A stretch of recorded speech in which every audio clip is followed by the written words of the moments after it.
ಇನ್ನು ಚಿಕ್ಕಬಳ್ಳಾಪುರ ಜಿಲ್ಲೆಯಲ್ಲಿ ನೆನೆಗುದ್ದಿಗೆ ಬಿದ್ದಿರುವಂತಹ ರಸ್ತೆ, ಸೂಕ್ತ ರಸ್ತೆ ಇಲ್ಲದೆ 4-5 ಗ್ರಾಮದ ಜನರು ಪರದಾಡುವಂತಹ ಪರಿಸ್ಥಿತಿ ಎದುರಾಗಿರುವಂಥದ್ದು. ಸುಮಾರು 8 ಕಿಲೋಮೀಟರ್ ರಸ್ತೆ ಸಂಪೂರ್ಣ ಹಾಳು ಬಿದ್ದಿರುವಂಥದ್ದು. ಗೌರಿಬಿದನೂರು ತಾಲೂಕಿನಲ್ಲಿ ರಸ್ತೆ ಹಾಳಾಗಿರುವಂಥದ್ದು. ಈ ರಸ್ತೆ ಸಮಸ್ಯೆಯಿಂದಾಗಿ ಜನ ಆಕ್ರೋಶವನ್ನು ಹೊರಹಾಕ್ತಾ ಇದ್ದಾರೆ. ಅಲಿಪುರದಿಂದ ಹೊಸೂರಿಗೆ ರಸ್ತೆ ಕಲ್ಪಿಸುವ ಮುಖ್ಯ ರಸ್ತೆ ಇದೀಗ ಹಾಳಾಗಿರುವಂಥದ್ದು. ಚಿಕ್ಕಬಳ್ಳಾಪುರ ಜಿಲ್ಲೆಯಲ್ಲಿ ರಸ್ತೆ ನೆನೆಗುದಿಗೆ ಬಿದ್ದಿರುವಂಥದ್ದು. ಸೂಕ್ತ ರಸ್ತೆ ಇಲ್ಲದೆ 4-5 ಗ್ರಾಮದ ಜನರು ಪರದಾಡುವಂತಹ ಪರಿಸ್ಥಿತಿ ಎದುರಾಗಿದೆ. ಸುಮಾರು 8 ಕಿಲೋಮೀಟರ್ ರಸ್ತೆ ಸಂಪೂರ್ಣವಾಗಿ ಹಾಳಾಗಿರುವಂಥದ್ದು. ನೋಡಿ, ಯಾವುದೋ ಕಾಡು ರಸ್ತೆ, ಕಾಡು ದಾರಿ ಇರುತ್ತಲ್ಲ ಹಂಗಿದೆ. ಡಾಂಬರು ಇಲ್ಲ, ತಾರು ಇಲ್ಲ, ಜಲ್ಲಿಯೂ ಇಲ್ಲ, ಕಲ್ಲು ಇಲ್ಲ, ಮಣ್ಣು ಇಲ್ಲ, ಬರೀ ಮಣ್ಣಿದೆ, ಗುಂಡಿ ಇದೆ.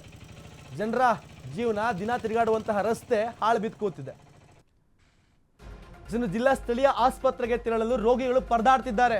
ಆ ರಸ್ತೆಯಲ್ಲಿ ಪರದಾಡ್ತಿದ್ದ ರಸ್ತೆಗಳು ಆಸ್ಪತ್ರೆಗೆ ತೆರಳೋದಕ್ಕೆ 2 ವರ್ಷದ ಹಿಂದೆ ರಸ್ತೆ ಅಗೆದು ಜಲ್ಲಿಯನ್ನ ಹಾಕಲಾಗಿತ್ತು. 2 ವರ್ಷ ಕಳೆದ್ರೂ ಕೂಡ ಈ ಕಡೆ ಅಧಿಕಾರಿಗಳು ಮುಖವನ್ನೇ ಮಾಡಿಲ್ಲ, ಆ ಕಡೆ ಗಮನವನ್ನೇ ಹರಿಸಿಲ್ಲ. ಗುಂಡಿ ಬಿದ್ದಿರುವ ರಸ್ತೆಯಿಂದ ವಾಹನ ಸವಾರರ ಪರದಾಟ, ಮಣ್ಣಿನ ಧೂಳಿನಿಂದ ರೈತರ ಬೆಳೆಗಳಿಗೂ ಸಮಸ್ಯೆ. ಪ್ರತಿನಿಧಿಗಳು ಜನ ಸಮಸ್ಯೆಯನ್ನ ಕೇಳ್ತಾ ಇಲ್ಲ ಅಂತ ಸ್ಥಳೀಯರು ಆಕ್ರೋಶವನ್ನು ಹೊರಹಾಕ್ತಾ ಇರುವಂತದ್ದು. ಜಿಲ್ಲಾ ಸ್ಥಳೀಯ ಆಸ್ಪತ್ರೆಗೆ ತೆರಳಲು ರೋಗಿಗಳು ಪರದಾಡ್ತಾ ಇರುವಂತದ್ದು.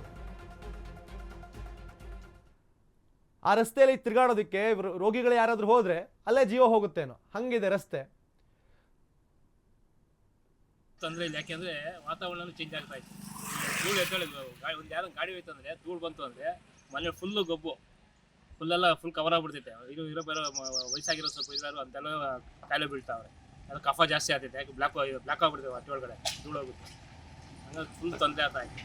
ಹೇಳ್ತಾ ಇದ್ದೀನಿ, ಅವ್ರಿಗೆ ಹೇಳಿದ್ರು ಅವ್ರಿಗೆ ಕೇಳಲಿಲ್ಲ. ಇವಾಗಲಾದ್ರು ಏನೋ ಇದು ಮಾಡ್ತೀವಿ ಅಂತವ್ರೆ. ಇವಾಗ ಬಂದಿರೋ ಶಾಸಕರು ಇಲ್ಲ ಉದ್ಲು ಪೂಜೆ ಮಾಡ್ಬೇಕಂದ್ರೆ ಮೆಟೀರಿಯಲ್ ಸಮೇತ ಅಂತ ನಿಲ್ಲಿಸಿ ಉದ್ಲು ಪೂಜೆ ಮಾಡ್ತೀವಿ ಅಂತ ಹೇಳ್ಬಿಟ್ಟಾರೆ. ಇಲ್ಲ ನಮಗೆ ಯಾರಿಗೆ